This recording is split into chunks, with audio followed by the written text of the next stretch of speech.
Welcome to this Zentangle Quickie. My name is Heather Hartwick Gladden. I'm a certified Zentangle teacher, and today we're going to take a look at the tangle Octos from CZT Ria Matheussen. Oh, did we ever have fun with this on our Tough Tangle Tuesday? And just by the way, real quick, Tough Tangle Tuesday, I offer it on the third Tuesday of every month. It's free. It's an hour. I pick tangles that are tougher in a number of different ways. Could just be it needs more focus, or it has a lot of steps, or that it's just plain hard. So I save some of the ones that look a bit more difficult for this special day, and I'll show you my results at the end here. All right, this starts off with, actually, this is the first step. I'm like, oh, I must draw an octagon. Okay, all right, it's hard already. So, and there are a number of ways. We discussed different ways that you could work with an octagon. And I'm going to do it the way I need to do it, so that way I give myself the best chance. And this is what I put in my version of the step outs. Oh, and actually, yeah, because I have to fix it. That's right. So I'll put a couple extra notes. But here's the way I needed to do it. And that is, and I'm okay, center-ish. So I needed to have, okay, here's, one line, and then the two angled coming off of each side. Then I'm thinking, okay, here's one angle. I'm going to draw that, the other straight line. They're all straight. I'm thinking this is straight across, and then we have the diagonal, which is that. And then, turning your tile on this one is super important. So there we have, okay, here's this side. Let's get that top. And okay, then the last one, fingers crossed, is usually what happens. It's like, oh, look at, that might be the best one I've done so far. Other ways that you could accomplish this. We talked about doing, maybe you do a north, south, east, west, and then connect the diagonals. I had trouble with that because I think I need to work my way around it, so that way I have the length of these are right.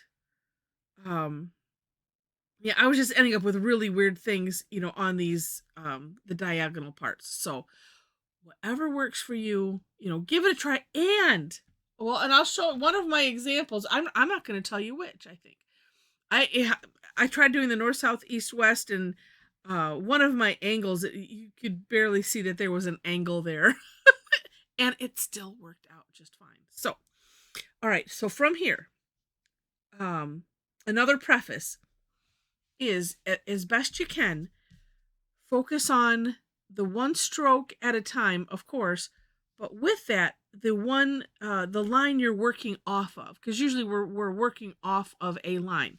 So, for instance, the first step is we're going to extend each side of the octagon. And honestly, it doesn't matter which way you go. Like, you could come this way, but whatever you do, just be consistent. So this, and I'm going to use the takeoff and land concept. So I'm going to trace a little bit of this over and extend that out. Now, I would err on the side of making it too short, because you can make it a little bit longer if you need to. It's just the other way that gets a little dicey. And I've got plenty of room here, so I can make mine a little bit wider, but we'll see when we get to the end. So extending this side out, and this would be out to the right, turning my tile, doing the same thing. And if you use the takeoff and land concept, it kind of helps, because that way it looks like it's one continuous line like that. Make sure there, yeah. And then, like I said, you're turning the tile, it's like, and then all of your focus is right here on this line, and that's it. And then you turn, and it's on this line, and that's it. and we're extending it. And, if you can, create a mantra with that, just like, okay, this line, and I'm extending it. And it's like, whoop, and look it's already done. So we've gone all the way around. Okay, now, coming from the ends of what we just created, I didn't need to move my tile, but I did, because apparently I want to work on this one first. So here's where, and I think I will let's extend this one out just a little bit more. Okay. So what we're going to do is draw a line parallel to this, but from this tip. So it's going to look like that. You could think of it as aura-ing, if that helps, whichever way. Okay, so the line we just drew, the end of it, we're extending it, again, having it be parallel to that. Turning the tile. Oh, look I have a new one to work on. Okay. And then 2, make sure that your hand is comfortable. So turn your tile so that way your hand is like ready to go. And then 2, this is where, okay, focus comes in. This, yes. Yes. I was feeling like I'm missing one. I am. Oh, wait. Am I here too? Did I do this before? See?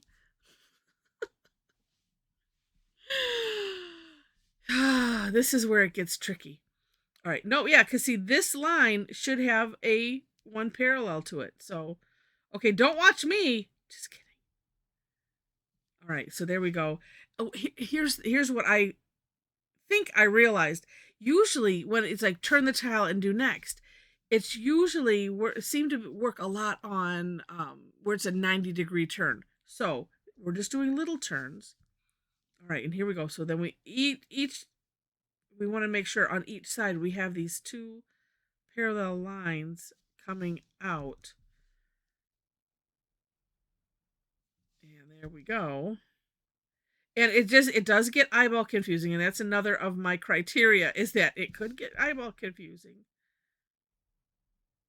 And this one certainly does. So coming, also a nice check is from the octagon, you have, from every side, you should now have 2 lines coming out. There we are. Okay. Now, this one, it's almost like you kick it into reverse a little bit. So, this of the outermost lines, the last that we drew, what we're going to do is we're going to hollow out this line underneath this space over here, but you don't have to go too far. See, and I'm just hollow out. Again, erring on the side of just, make a little line. We can extend it later.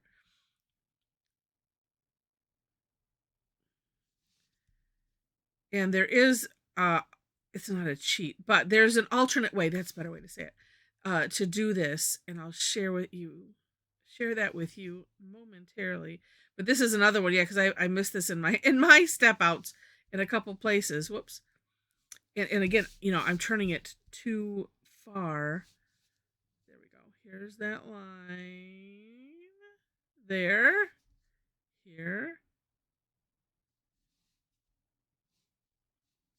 Yeah, and I think it seems like it's the lines that are essentially on the diagonal that are throwing me. And I'm sharing this so that way, if you're like, I've gotten lost, and I'm sharing what's going on in my head, because maybe it is in yours too, and maybe it helps. Okay, so we should have 1, 2, 3, 4, 5, 6. All right, I think I've got all of those little lines. You know what? Honestly, it looks kind of cool like this too. This makes me think of Thomas Padros's To Sew. I think there's some other ones too where but those we're creating more pockets. I mean, this is kind of Celtic knottish, knotty. And it's just really, really neat. Okay, so once you have that, then, and here's where you have some options. So one option is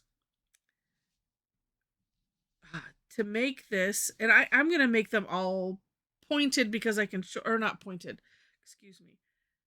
Well, you could, because here you have an open opportunity to do whatever you want, right? So one way was, oh, you could, in that last step, instead of just making the little line, what some did was come out from this and then, and then make a round, a curve connecting this to this. That's what we're doing, is we're connecting this.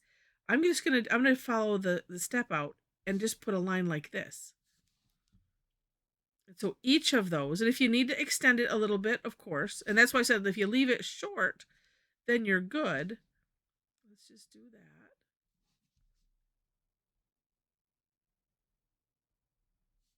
Like so. See, I just want to bring it up a little bit so that way they're kind of even. It depends on how you've done it and what you did at the moment, because like some of mine, as you can see, are, it's a longer line. Here it's a little bit shorter line. In here, like I said, sometimes it's just hard to judge. Where's that corner going to be? And there it is. And in the end, it really doesn't matter, because it'll work out no matter whatever you do. Seriously, it will. And I mean, and this is nice because it's neat and it's angular, and that's kind of cool. Or, and I'll just show this one. This was from, my PM session. And this is where I said, that last step, you could, because so this is where we hollabowed from here. That's my step. My step 4 is just bringing that out, but you can combine steps 4 and 5 on my version of the step out, and just, you're hollabowing this and come around, to where it meets up, like I had mentioned.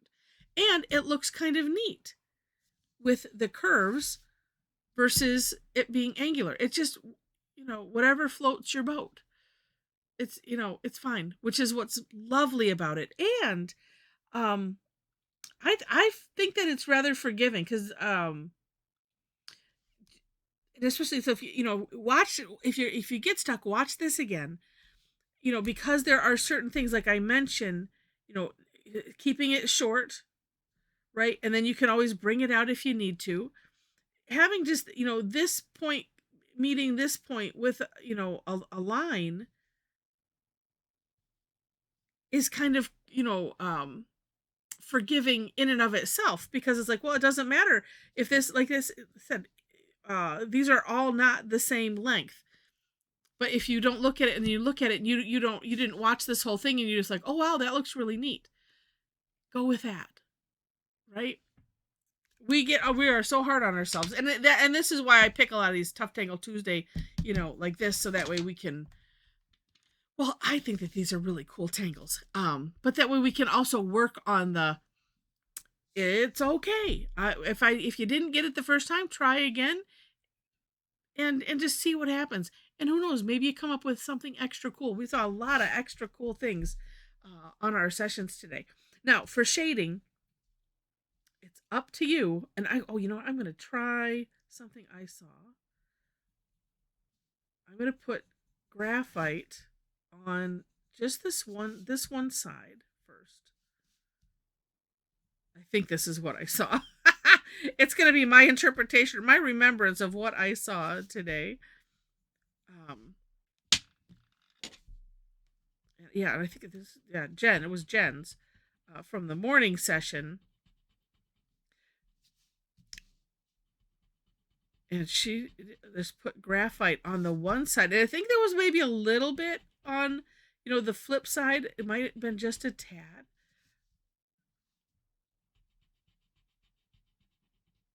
But this is a good thing anyway, because you want to have the tip of your pencil and the tip of your Tortillion, when you're using it, where you want this to be the darkest.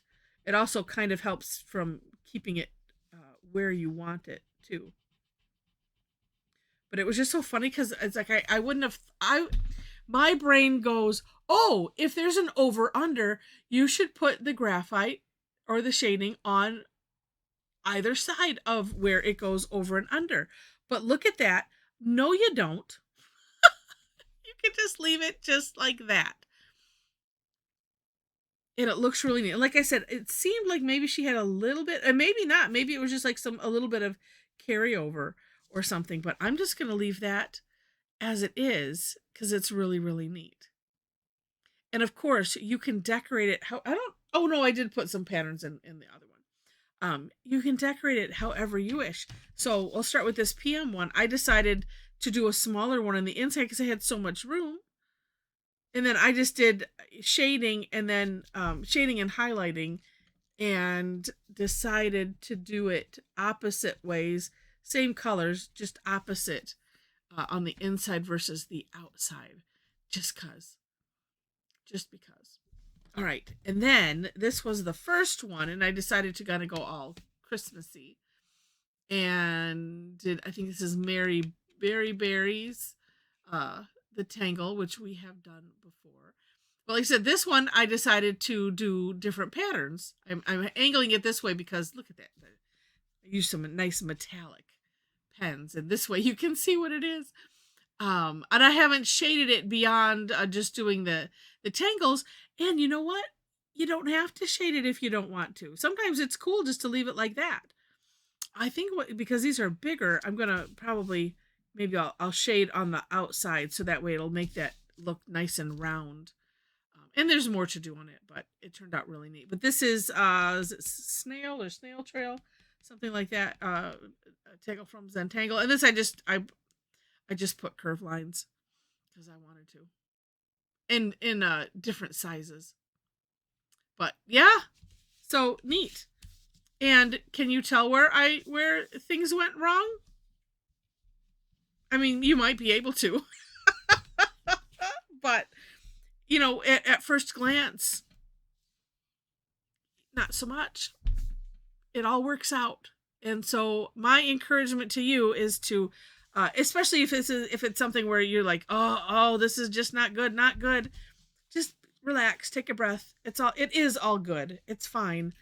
And the thing I like about Zentangle is the working towards figuring it out. Okay, things don't go right. We'll just keep going. It's a neat it's like a life skill, right? When the going gets tough, the tough get going. We get lemons, make lemonade, all of those kind of great sayings, right? So similarly with Zentangle, if some line isn't working right, well, just go with it and see where it takes you. And if you really, really, really don't like it, and you've tried every course correction you could think of, just save it in the pile, and then and transcend over it. There, if you search YouTube, Zentangle transcending. It's a kitchen table tangle that Rick and Maria did some time ago. I think that's what it was. And they show you where, how you can have fun with that. All right. I do a class on it. You can, look at my information, which is in the description section. You will find it below the links to the step outs. You'll find my link tree. Go to my website, click on the classes in the menu, and then you can scroll down and see what we've done. You can purchase the replays if you want. I have to get some new things posted that are up and coming, but check it out. And if you are interested in participating in Tough Tangle Tuesday, or even better yet, our regular tangle time where we take a tangle or two and play with it and have fun. It's the same times. It just is on Thursdays. And again, those are free. I do have some that are paid. You'll see those again on this site. But we have a lot of fun and create a lot of amazing art and just get really great ideas from each other. I think that is the best part, is seeing what those that can and are willing to share what they did at the end. It is just so much fun. So if you've enjoyed this, and I hope you have, please click on the like button. And if you liked it enough to see more, would love to have you be a subscriber to the channel. I mentioned the description section, so check that out. If you'd like to be a part of our Tangle Addicts community, we have a group on Facebook. It's a private group. There are 4 questions that you have to answer in order to gain entry.